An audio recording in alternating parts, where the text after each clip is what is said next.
righty, guys. We'll give everybody a couple seconds to get connected here while we get ready to start this party up. It's good to be back. Sorry that I missed you guys last week. I know that was kind of a bummer for everybody. Me too, included. Trust me, I would have rather been here.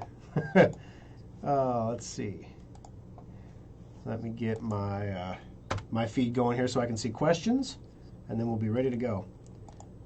Me filling. All righty. Aaron's with us. Good morning, Aaron. Good to have you. All right, so what do you all want to talk about this morning? I don't want to go too terribly long because even though I'm feeling better, I'm a little fragile still, apparently, because I'm like sweating sitting in the chair doing a radio show, and that shouldn't be happening. So apparently I'm not completely, fully on the mend yet, but compared to where I was a week ago, oh my gosh, I'm a million times better. I wasn't going to be able to, I was scheduled to come in and record a show. Oh, all right, let me back this up. So last weekend, yes, I was sick. Yes, I was camping. So there's the Halloween spooktacular camp out for the Scouts was going on. My son was going. We told him, listen, this is one of the last warmer weather campouts that we're going to do. So if you want to skip out on the frigid, like freeze yourself to death campouts in the middle of the winter, if you want to skip those, you better go to this one. And so he went to this one. And my son Lou, he's 3 years old, and one time we took Jacob to a camp, and then I spent the afternoon there, and then I had to go back and do something, and I took Lou with me, and he got to run around with the Scouts and have fun, and he thought it was just the best time ever. And so ever since then, he's been like, can I go camping with Jacob? And so I'm like, you know what, let's just take Lou camping with us, right? So for like 2 weeks leading up to this, that's all he could talk about. He was so excited about it. So Wednesday, so this is the Wednesday before last weekend, all of a sudden I kind of feel kind of cruddy. I'm like, gosh, I don't feel good. And for me, I go take a nap or I go to sleep for a few hours, wake up, and usually I'm just fine again. So I go and do that, and I sleep for a day. And I wake up, and I still feel I feel great when I wake up. I'm like, wow, I feel like I can conquer the world. And like 2 hours later, my energy's gone. My muscles are hurting. I'm literally just dragging. I got up and I went to work, and literally I'm standing there like my brain is foggy. I'm like, I shouldn't be here. So I checked it out and went home, slept all day Thursday. Same thing, woke up the next day on Friday. It's camping day, right? Also, it's the day I'm supposed to come in and record a radio show for you guys so that you had something new to listen to last weekend rather than a best of. And literally, I'm like, if I go into the studio and put out the energy required to actually do a radio show, because it looks like, woohoo, we're just talking and everything.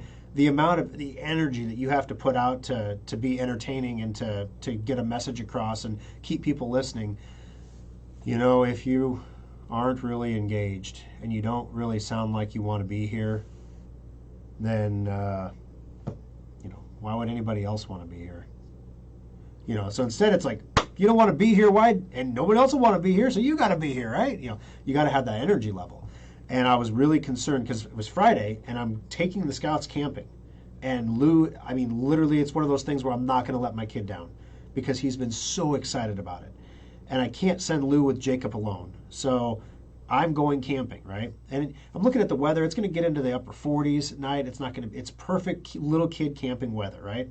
Not too cold, no snow, no rain, everything's great. So I make the decision Friday. I'm not going to go into the studio and record. I called Scott. I said, we're going to need you to run like a best of.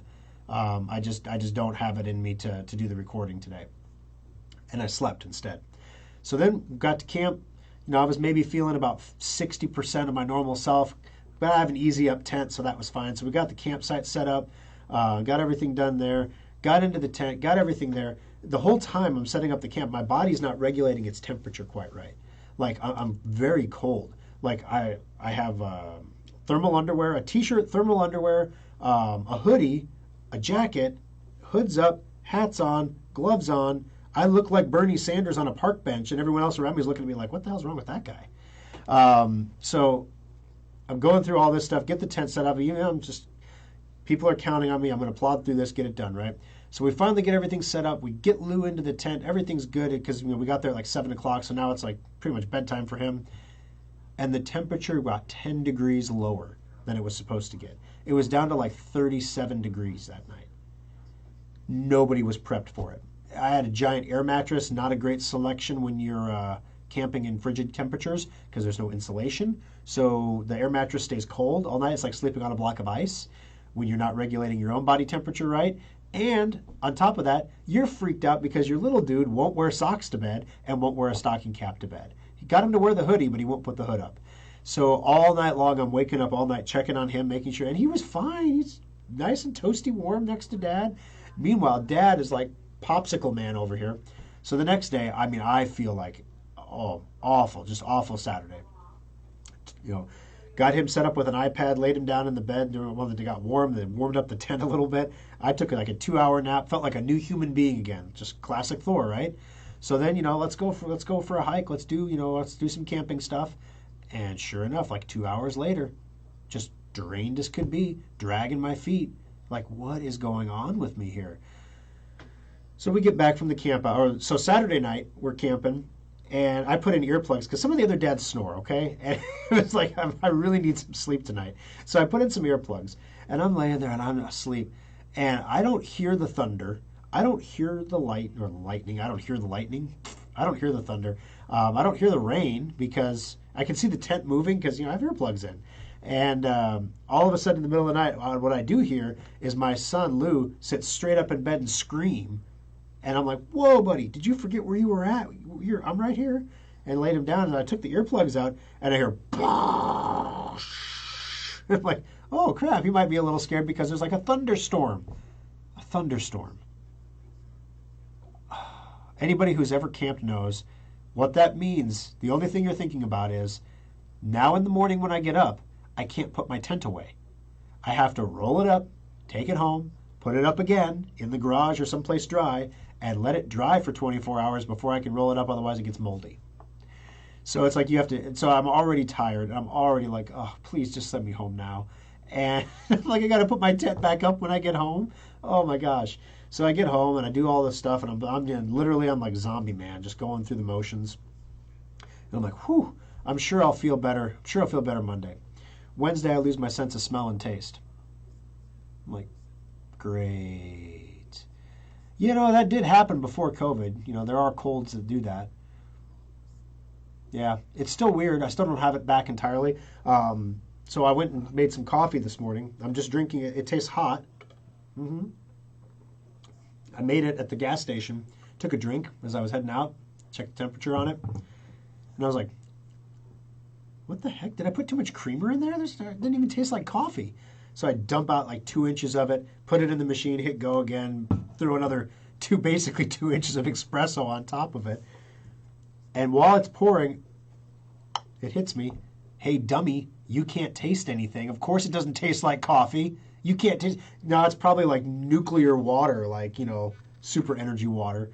But so I'm kind of going easy on it. I don't want to like explode my stomach or something. But anyway, so yeah, so doing the radio show, doing my thing, I get chills out of nowhere. I'm like, I felt fine yesterday. I was on the roof putting up Christmas lights yesterday. What? I mean, I still didn't go into work. I stopped into the service center because somebody had to run the deposit and do some stuff like that. I mean, but I wasn't there to participate or be there. I was in, I was out. My entire staff is vaccinated. I'm the only one on staff not vaccinated. Well, Parker's not vaccinated either, but he had COVID back in the beginning. So, yeah. So on one hand, it's frustrating because the recovery path from this, if this is actually COVID, which I never got tested, so I don't know, but if it is COVID, it's like a trajectory for recovery. It's up and down. The other thing about it is that if I must have the twice removed, ratcheted down variant of the mutant of the variant of COVID, because if we stop the entire world for a year for this, we're stupid. So, I mean, you got to be careful because obviously some people get it worse than others, obviously. A lot of people have died, so I mean, it's not like anything to laugh at. But on the other hand, too, you know, in a pre-COVID world, I would have gone to work every day. I would have taken my Tylenol sinus, I would have taken my cough suppressant, and I'd have gone to work. Because that's what you do when you're an American. When people are counting on you, you go camping with the kids. Because they're counting on you. When your wife needs the Christmas lights up, she's counting on you. Even though of course we're getting carpet on Monday in the house, so we're moving. I say we. She moved all this furniture while I was out on the roof putting lights up, listening to that awful football game. And the worst part was, on my headphones, I had to listen to the Husker game on XM radio, and they didn't have the home broadcast. They only had the away broadcast. So I had to listen to the Boilermaker play-by-play guys talking. So everything was reversed. Like if they were happy, it was bad for the Huskers, and if they were like, "Oh, this is terrible," then it was good for the Huskers. It was kind of funny to listen to the other side calling the plays. It was weird, but they were very happy. So I mean, it was all the way around. It was a pleasant broadcast to listen to. But we got all the Christmas lights up and everything is good there. So today we're going to go and get the rest of the furniture moved and make sure that we're ready for carpet on Monday. And then we're going to have a relaxing Sunday afternoon while we gear up for the most important single day of Schrock's fiscal year, which is the holiday special launch. So I guess a couple things. That's what happened last weekend. And so I probably shouldn't have gone camping, but I wasn't going to let my little guy down. And I probably should have stayed in bed longer, but until I lost my sense of taste and smell, honestly, it was like this thing was just a cold. And I'm like, this can't be COVID because, like people die from COVID. This is a cold. I have a cold. I have a man cold. My wife's making fun of me. You have a man cold. I'm like, okay, I have a man cold. Well, and then she's still pointing out to me, just because you lost your sense of smell and taste doesn't mean it's COVID. That was happening long before COVID when people got colds. I'm like, oh, this is true. This is true. So, but usually I snap back pretty quick from sicknesses, and this thing seems to be hanging on a little bit. So, is it weird that I actually hope it's COVID? Because then I'm done with it. Like then I've got my natural immunity is done, and I've had it. And I can go get an antibody test and be like, look, I've had it. I have antibodies for it. Yay me. Maybe when science comes back, we can all agree on things. But it'd be nice to be done with it, and not have to worry about it anymore. All right, so let's jump back into the comments here. Good morning, Mary. Good to have you. Mary's a super... Okay, so this is weird. There's a whole bunch of new... I don't know when these happened. So Aaron Lindsay's a top fan. Thank you, Aaron. Richard is an anniversary follower. I don't know what that means. Does anyone know what anniversary follower means? Mary is a super fan. I know what that means. Carolyn is also an anniversary follower. Thank you, Carolyn. I appreciate it. Oh, you guys, the comments on last week's post when that was going to be on the air, people praying for me to get better. Oh my gosh, I felt like such a fraud because I was sitting in a tent and I'm like, I have a man cold, and everyone probably thinks I'm dying of COVID or something. And then I'm like, well, thanks for your prayers. Maybe that's why I'm not dying of COVID. Woo. All right, let's see. Mitch is here. Mitch is top fan +1. I don't know what the +1 is. You got like an extra top fan. Maybe you have 2 titles. Mark is top fan. Good morning. Welcome back. Thank you, Mark. Good to have you, Winston. Whoa, what does this say? Winston Jones is a fan destacado? Fan destacado? What does that even mean? Why don't you come down from your fences? No, it's not Desperado. Wait a minute. All right. Please continue to play ZZ Top as bumper music during Compute This. Well, the bumper music that they play during Compute This is the KFAB rotation. They just pulled the KFAB liners off, so it's not like, check out the Scott Voorhees page for some really cool thing that Scott thinks is awesome. Normally his stuff is pretty awesome. I check his stuff out all the time. But they take those liners out, so it's just the regular KFAB rotation. I let their marketing department figure out what songs people in our demographic want to listen to. All right, Cheryl's here. Good to have you guys, Cheryl and Rich. Roger, Karen, and I are back and having coffee. Roger's just a top fan. He's got no pluses. He's got no... See, didn't that used to be enough, Okay. Let's see, then we've got... Sebastian's got a weird thing up there. I don't even know what that is. Nebraska football just lost their 6th game this season. Why are they having such a bad season? Why have they had such a bad or mediocre seasons for the past years? Do you think Coach Frost should get fired? Okay, so it is incredibly frustrating because, I came into, I graduated college, or excuse me, I graduated high school in 95. So when I was sports aware was during the times when the Huskers just made it look easy. It was just easy. We had great players. We had opponents that had crap players. And the ones that did have decent players, our players were just better. They were just mentally tougher. They were just larger. They played injured. Injuries, they just shook them off and they kept going. But that was also a way different time than we're in now. So now you get an injury and it's like you have to take care of that injury. You're thinking about this kid's career, his NFL career potentially. Listening to the Boilermakers play-by-play, it was one of the best descriptions, honestly, that I've heard of Taylor Martinez. He has 5 plays a game that you just look at him and you say, wow, that was amazing. And he has 5 plays a game that you look at him and you just say, wow, really? And I mean, literally, that's the story of Taylor Martinez. That's the song of his people. I mean, he's a gifted, talented athlete. Does things that I could only dream of doing. I'm not suggesting that I could do better or I know better, and I'm not going to suggest that I could do or know better than Scott Frost either. You give me a group of kids, and they're kids, and they have a lot of them are gifted, and a lot of them are not as gifted as we would like. And you say, go win football games. And you're competitive in so many different games. You can play ranked teams and come within 3 points of winning, and you can play the Boilermakers and lose by a touchdown and a half. It's incredibly frustrating. It's just incredibly frustrating. So, do I think Scott Frost should be fired? I'm not big on firing people when you don't have a plan. Right? So, fire him and go hunt for another coach so we can start over 4 years. And lose all of the investment that we've made already, I'm not so sure that that's a good move. I think we fired enough coaches for a while. I was thinking this to myself, actually. And for those of you watching outside of Nebraska, you probably don't understand this, but this is going to sound really stupid, but it is time to let go of the 90s. It is time to accept the fact that the Huskers are mediocre. And will be for some time going forward, despite any amount of financial investment that we can put into them. That we have a structural, internal consistency problem that is related to players, is related to coaching, is related to the athletic director. We can't keep a person in a coach spot or an AD spot, or, at least we'll be able to keep a lot of the players around for an extra year because of COVID. So we can, at least if they want to come back and play for the Huskers again, they can.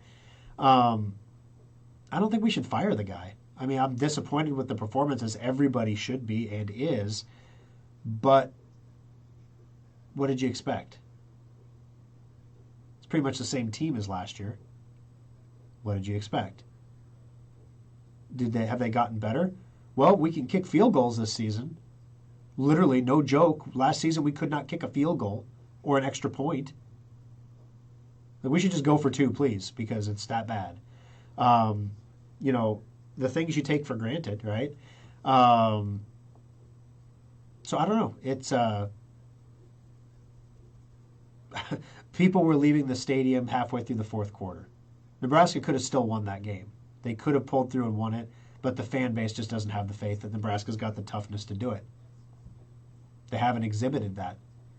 They don't win in clutch moments. They fold every time. They just don't have the toughness. They'll go hit a guy. That pinwheel hit, I heard it on the radio. I didn't see it. I imagined it because I was listening on the radio while I was putting up Christmas lights. But yeah, we can lay a lick and we can spin a guy up in the air and knock him down. But when it comes to that toughness, I heard there was some sniping going back and forth between the Huskers defensive players to each other. And of course, this is the Boilermakers play-by-play, so I'm hearing all the negative. Look at them Huskers are starting to snipe at each other, and a little bit of talking back and forth between the teammates. This is not good. It's like failure begets failure, that kind of thing. So anyway, it's really easy to be down about it. It's really easy to be frustrated about it. But you got to put the helmet on next week, and you got to go try again. And that's where the toughness comes from. Those are the lessons that have to be relearned. That the world doesn't owe you anything. Because you're a Husker doesn't guarantee that you're going to be a national champion or a conference champion or even have a record that's better than 500. Because, world don't owe you shite. Nope. So you just got to work for it every day. You have to get up every day and work for it. Not just on the field, but off the field, during the off season.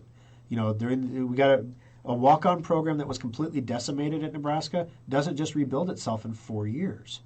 It's going to take time. And we can be frustrated at it. People thought that Scott Frost was going to come in and turn the program around in a year and make it a national championship team because, look at what he did down in Florida. Yeah, I admit I was hopeful. But at this point now, when it's a 3-point ball game, I don't even get excited because even if we're ahead, it doesn't matter. It's a 3-point game. Until Nebraska can win by 2 or 3 touchdowns against an inferior team, then we'll have some safety margin where we can get some of our backbench players in. Some of the third stringers and fourth stringers and walk-ons, get them some clock time. Because that's what made Nebraska's program great going into the 90s, was the bench was so deep because even your walk-on guys got to play pretty much every game because your starters were that fantastic. And the walk-on guys were able to come on and say, okay, hey, I got some reps, I got some plays. They got to improve their skills in a real game. And then all of a sudden, when someone gets injured or hurt, you got this deep bench of people that you can draw from to bring on there that have game experience. They may not be 100% American all-star athletes, but they can step into an existing program and complete a specific job in a specific moment. We got a lot of really young talent.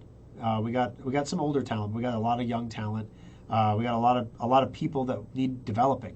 That they're naturally gifted athletes, but naturally gifted athleticism is an individual thing, and we're a team, so you got to play as a team. And unfortunately, when you have one piece or one member of your team that's not playing right, that's what it is. I got to watch a little bit of the Bears game against Tampa Bay, and I don't know where we were at that I saw this, but the Bears quarterback came out, and literally Tampa was just swarming this kid, and he looked like a kid, and he literally threw this wild, crazy pass, like, I'm gonna get crushed. And he just threw the ball and he threw an interception. And he's sitting on the bench and he looked like he was about to cry. And he looked completely overwhelmed. He looked like there's nothing I can do to win this game. It was just the look of defeat. And I looked at him and I'm like, that's somebody who's terrified to be on the field right now because he has no faith in his team, maybe with good reason. But he's not a leader. He's not a leader. That kid is not a leader. Maybe he's the best the Bears could get, but he's not a leader. And, Taylor Martinez can be a leader. And he can get the job done. It's just sometimes he tries too hard to do it himself, I think, rather than counting on the people around him. Tommy Frazier could run touchdown after touchdown after touchdown, but he still pitched the ball when it made sense to pitch the ball. And he still threw the ball when it made sense to throw the ball. But you don't have to throw the ball when you can smash people with a run game over and over and over and over again. So, I don't know. Would I fire him? No. But then again, I'm not paying the guy millions and millions of dollars. So maybe I am. I'm a Nebraska taxpayer. I don't know. All right, let's see. I got an ID10T error. What does this mean? Keith, are you being serious? An ID10T error. ID, I looks like a 1, 0 looks like an O, and a T. It's an idiot error? Is that really? Let's see. Because everyone else is better? Yeah, that Nebraska lost the game because everyone else is better. Well, it's hard to argue against that right now. Now you'll have natural immunity, which is better than the vaccine. That's the funny thing is 2 weeks ago, there was a story out about how natural immunity lasts a year or longer, whereas vaccine immunity only lasts 2 months. And then I was in here doing the show this morning because, ironically, and it's good that we both were out, Roger got COVID too. And so Roger's sitting in here, he's like, yeah, I'm coming off of it too, man. And I was like, oh my gosh, you gotta be kidding me. And he's vaccinated. And so, he didn't have as rough of a go of it as I did, I think. So maybe there is something to that, to the fact that once you're vaccinated, it kind of mitigates breakthrough cases. They're not as severe. But he saw an article this morning that said the exact opposite. It came out and said that natural immunity is nowhere near as effective as vaccine immunity. And this is the way life is going to be for the next, I don't know how long. There's going to be one study that says this and one study that says that. And in the meantime, fewer and fewer people are going to care. So let's say I did get COVID. Maybe I had it, maybe I didn't, I don't know. Let's say I had it. Am I afraid of it now? Oh, heck no. If that's all it was, there's nothing to be afraid of. Not for a 45-year-old man in reasonably decent shape. Maybe if I was still 60 pounds heavier and didn't run on the treadmill and didn't have any lung capacity or whatever, maybe I would have had a rougher go. It's very possible. Not worried about it. And the more people that get it and get over it, the less people are worried about it. The more people that have gotten over it, the less you're worried about it. And the less people who get worried about it, the harder it is to make people anxious about it. Ooh, there's a new variant. It spreads even easier than the Delta variant. But it's even weaker than the Delta variant. And weaker and weaker and weaker. That's how these things go. Now, I don't know. I think that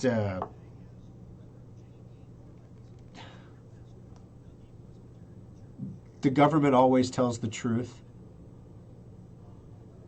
And their intentions are always pure. And they're never self-interested in power or repaying financial cronies or, accumulating political power over adversaries. That's never a consideration. So there are some lessons that you can take from this entire experience. I'll leave it at that. You got the COVID. I had the exact same symptoms. Wife and I tested positive. Yeah, I figured I probably did. My wife's like, no, you didn't. And I'm like, I probably did. She goes, well, if you got it, then I have it. I'm like, yeah, probably. And then she's like, that means my son probably had it. He's 14, so he's big enough to get it now. And the little kids, my wife's like, no, we were sneezing. We were all sneezing. And I'm like, well, you were sneezing. I wasn't sneezing. And she was like, come on, you were sneezing. I'm like, maybe once or twice, but COVID, apparently sneezing is not a COVID thing, which, I don't know. And I'm like, but then again, I've been sick since last Wednesday, hon. So, maybe it's been like, I had two things. I had a cold, and then that weakened everything, and then I got COVID somehow. I don't know. Even though I wasn't around anybody, figure. Oh, let's see. You only get that if you went to college for 7 or more years, which I did, Mark. The Delta House variant. I did go to 7 years. Most people who go to college as long as I did are doctors or lawyers or some other prestigious thing. No, I just own a computer repair company. I'm a glorified mechanic. Yay! My cousin died from COVID 2 days before Christmas last year. I'm sorry to hear that, Aaron. That's awful. Quick question. I subscribe to different Facebook sites, and I'm able to click on a button above, and it shows the sites I belong to. See more. Ugh. I am not able to get yours to do that. I have to do a search for Schrock every week. What am I doing wrong? Interesting. Yeah, I'm not sure what you're doing wrong. I know you can like a site, and then you can follow a site. So you might be seeing a list of sites you're following versus a list of sites you've liked. So make sure you click the follow button on our page rather than just the like buttons on everything. And that should bring it up for you a little easier. But yeah, other people are following it. It says it says right here, you're a follower. It says you're a follower. I don't know if that means you're following us. It's like that's your top fan badge. It says follower, or that means you follow a lot of things. I don't know. Roger says we were administered the infusion at a local clinic. Well, there you go. And that's the thing. It's like I don't get bent out of shape about people getting vaccinated. Go get vaccinated. That's great. I question the sanity of local governments that are like what's going on in New York right now. I question their sanity. Like, I understand that you feel that people should be vaccinated and that you want to make it a mandated requirement. I understand that. But at the same time, all the people that were serving the public when the pandemic was big and scary and unknown because we didn't know anything, and they got up and went to work every day, and then they got COVID and they got over it, or they didn't get COVID or whatever, and they went and they fought the fires, and they went to work in the hospitals, and they went to the police beats, and they did everything else. They did their special operator stuff. You know, all these professional people in the world, and suddenly we're just willing to throw them all away over. Let's be honest, it has nothing to do with a medical, it's a political stand. And I mean, I have political beliefs. And I have people that work for me that do not share those political beliefs. I won't say names because I don't want to call them out. I had a great conversation with one of my employees a couple weeks ago. And he goes, "No, Thor, I pretty much disagree with everything you have to say. But when I'm ready to express my opinion, you listen to it, and you agree with the stuff that makes sense to you, and you disagree with the stuff that doesn't. So we can have a conversation about things and be reasonable people." And that's what's missing now. I guess, you know, there are some of my neighbors I vehemently disagree with. Some of my neighbors, I'm like, I don't want them to know if I got COVID because they're like giving me crap about not getting vaccinated or how important it was. So I'm getting vaccinated to protect my children, the people who can't get vaccinated. Like, but you still spread COVID even if you're vaccinated. So what the hell kind of argument is that? It doesn't make logic sense to me, but you know what? If you feel better, if you feel like you're doing everything you can to protect your family, who am I to tell you you're stupid? Protect your family. Do what you think is going to protect your family. That's what I'm going to do too. That's why once I thought I had COVID, I sneezed on everybody around me. I went up and I licked people's faces. It was like I just wanted to make sure I shared it with everybody so we could all get over it quick, like a measles party. No, I didn't do any of those things. All right, let's see. Featured fan in Spanish. That's what it means. Fan destacado is a featured fan. Joseph says, I can't log into my Gate.io account this morning. How about you? Well, I've never logged out, Joe. I have it set up as an auto refresh. It's auto refreshed 159 times since the last time I closed my browser. I set it to go off every, I think, 3 or 4 minutes. It refreshes the page and gets me all my interest stuff pulled up. A few weeks ago, guys, we did a call, basically a Zoom call, where I talked a little bit about how to set up the Gate.io, everything, and get all of your interest, liquidity mining put together, things like that. See, the brain's a little cottony still. And then at the end of that call, during the call, we went through a couple coins, and I was like, this is so stupid, guys, but like these stupid meme coins, like trust me, I don't believe in any of these coins. Like, I'm not buying these coins as an investment vehicle because I believe in what they're going to do. But people want to trade the coins, so I will make money providing liquidity as interest by holding these coins. And I said, there's 2 coins that I'm looking at right now. One of them is a stupid baby Doge coin, and the other one is the Floki coin. They're both based on dogs. It doesn't matter. I don't know, whatever. And then the next day, in a follow-up email between everybody that was on that call, I said, guys, you should really take a look at the Floki coin. Be on that one. And I happened to go pretty heavy into that one. And I think yesterday we earned something like $700 in interest between all my coins yesterday, and about 400 of that was Floki coin. So if you did provide liquidity to that Floki coin, not only did you make a ton of money on the liquidity mining, but the coin literally doubled in value for some stupid unknown reason. And therefore, your amount of capital value doubled as well. It's down a little bit today, so you write it up, you write it down, but you're here to make interest money. So it was one of those things that was kind of a fun call to do. I think I still have the link for that. If anybody else out there wants it, just pop a comment and let me know. We'll make sure we get you a copy of that. Oh, great football, yawn. Aaron, I can't talk to it. I can't always be. It's what do you guys want to talk about? Oh, let's see. Brian, would I be charged sales tax buying a computer if I live in a sales tax free state? Basically, Brian, it's the point of delivery that determines that. So if you lived in a sales tax free state and you had us ship the computer to you, you would not pay sales tax. You would basically you pay whatever your local sales tax rate is. So if you go on our website and place an order and your local tax rate is 0, the system knows that. It will say your tax rate is 0. It is going to charge you shipping, however. Let's see. I am following you, Ronald says. Yeah. Weird. I don't know why you have to search for it every week, Ron. New York. I heard because of their budget problems, they're using the mandate as a way to trim their personnel numbers. Well, maybe there is something to that. I don't know. Maybe there's a method to the madness. But I don't know. It's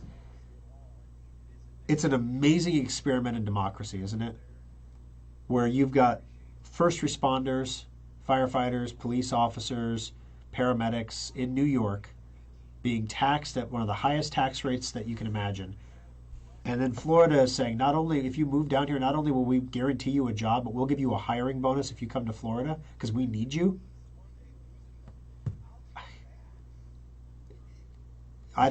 Why would anybody live in California right now? I mean, I'm sure there's areas of California that are beautiful, that are fine. But I'm sure there are also some areas of California that I wouldn't want to walk down during daylight, let alone at night. So it's going to be amazing to see that the places that maintain the law and order, that maintain their first responders, that don't overreact. And that's one of the things about Nebraska that can be frustrating sometimes. And maybe Iowa too. I won't speak to Iowa because I don't live there, but in Nebraska, everything is very even keel. You don't have a lot of overreaction to things. If something is really, really, really wrong, people will say, well, that ain't right. We should do something about that. And then they do. Or if you have a situation where something is really, really, really amazing, like, hey, we could get a car manufacturing company coming to Nebraska. This will be amazing. What are they going to do for us? No, we're supposed to give them tax breaks. Yeah, if you want to, we got what you need if you want to be here. Otherwise, maybe you should go somewhere else. I mean, literally, Nebraska is so frustrating because there's if nothing ever changed, it would be perfect for Nebraska. Just keep on trucking. Nice line going up real gradual. That's what we like. Whereas, I'm like, wow, I wonder what would happen in Nebraska if we took some of this great big flat open land that we had and we just set up, this is an economic enterprise zone where there's no property tax, there's no sales tax, and there's no income tax for businesses that locate here for 20 years. And then all of a sudden, this big open plain would just be like, this enterprise, right? It's so easy. And then what are you losing? Well, we're going to lose all that tax revenue. You weren't going to get it anyway. But now you've got people earning money and getting paid and paying income taxes. And there's other taxes. There's sales taxes. There's things like that. I mean, come on, And it's just Nebraska doesn't think that way. We're just very, very happy being very steady. And it permeates through everything. It was super, super crazy. What was it the other day? The Attorney General or somebody came out and said, you can use different doctors in Nebraska can prescribe whatever drugs they want to patients for COVID, off-label or on-label. They, of course, are bound by their same normal, legal responsibilities not to provide, or prescribe crazy stuff. But, yeah, they can do that. And in Nebraska, that was common sense. Everywhere else, people were like, oh my gosh, those crazy Nebraskans. I don't know. So sometimes it's nice because we live in a place that maintains its sanity when the world around it is losing its sanity. And in other times, it's very frustrating because in times of plenty, we just kind of plod along middle of the pack, yay. You should get tested to see if you had COVID, and if you did, go donate plasma or blood products that can be used to treat people who get sicker. It's not a bad idea, Aaron. Maybe when I'm not feeling 100% yet. I've got some cough suppressant in me right now. I've got some Tylenol sinus in me. I got a little congestion actually going on, which is new. I got really hot during the radio show. Now I'm fine. That's the weird thing. Now I feel fine. Don't know what the deal is. So once I'm 100%, maybe I'll get antibody tested just to see if I had it, because I'll be curious at that point. Because the thing is, back in November of 19, my wife and I both got just crazy sick, and we could have swore we had like COVID before COVID was COVID. Like everyone said it was around before that, and I went and had an antibody test done, and it came back negative. So I was like, well, guess I didn't. New York problem is that you can choose who is cut. Those who get fired should move to Florida or Texas. Yeah, that's the thing, guys. It's got to end at some point, right? Because eventually, who's left to pay all the high taxes and everything, and who's left to be your first responders and your doctors and your nurses if you let all the good ones go, or if you even lose a portion of them? We're already in a labor shortage. I don't understand where they think everything's going to come from. And the next thing will be if there's a big fire or a big terrorist attack or something, and there's insufficient first responders to respond to it. And as a result, some people die. That'll be the next big thing that happens. And when that happens, it'll be interesting to see who gets blamed. Is it those awful firefighters who chose not to come to work because they didn't want to get a shot, those selfish people? Or is it the fault of the city who forced their first responders to not come to work and therefore were unable to respond to an emergency incident? Yeah, exactly. And there'll be two narratives, and they'll go wah, wah, wah, wah, wah on TV, and people will die and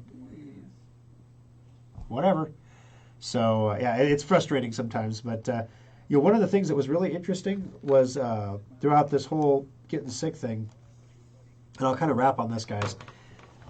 For the first, I care about a lot of things on a lot of levels in my day. Like, there's a lot of stuff I care about. But, boy, when I got whatever I had, I didn't care about anything. Hey, crypto's going crazy. Yay. Whatever. Gee whiz, holiday special launches this weekend. Yeah, I gotta make sure that we get the display models in and get them set up and make sure there's inventory everywhere. Because this is the first year we've had holiday specials actually in stock, because we were terrified to not have them in stock because we didn't know if we were gonna be able to sell them or not. If for example, let's say we end up in a situation where we sell a bunch of holiday specials and then we can't build them and we have to refund people. Oh my gosh, could you imagine? Who do you refund? Do you do it in the order that they come in? Do you do it in the complexity of builds? Like, if I can't build yours because you took this add-on option that we can't get, but I can build you 3? I mean, how do you do that? It's really, really difficult. So we wanted to make sure we just had the stuff on hand, in stock, ready to go. All right, guys, I got to get rolling here. I want to hope you guys have a great week. As long as I'm 100%, I'll be in the service centers next week. I really don't want to. I'm trying to be responsible about it, and if I'm not feeling 100%, I really don't want to. I don't want to be back until I am. But I couldn't do 2 weeks in a row with no radio show. I just couldn't do it. Couldn't do it, guys. So thanks for joining us. I appreciate you taking the time to be here. Thank you for being a part of the program. We'll look forward to seeing you in the service centers. Sundays are typically a lower staff day in the service centers. So if you are coming in to look at the display models for the holiday special, please be patient with us. I suggested earlier in the week that staff trim some hours so that we can have some extra hours for Sunday. I don't know if that actually happened or not because I was pretty much out all week. And I didn't care. Apparently. I was like, yeah, whatever, it'll be fine. It won't be fine. But so if you do try to get in there this afternoon and things are a little busy, please be patient with us and we'll get you taken care of. Thanks a lot. Have a great afternoon. We'll see you next weekend, guys.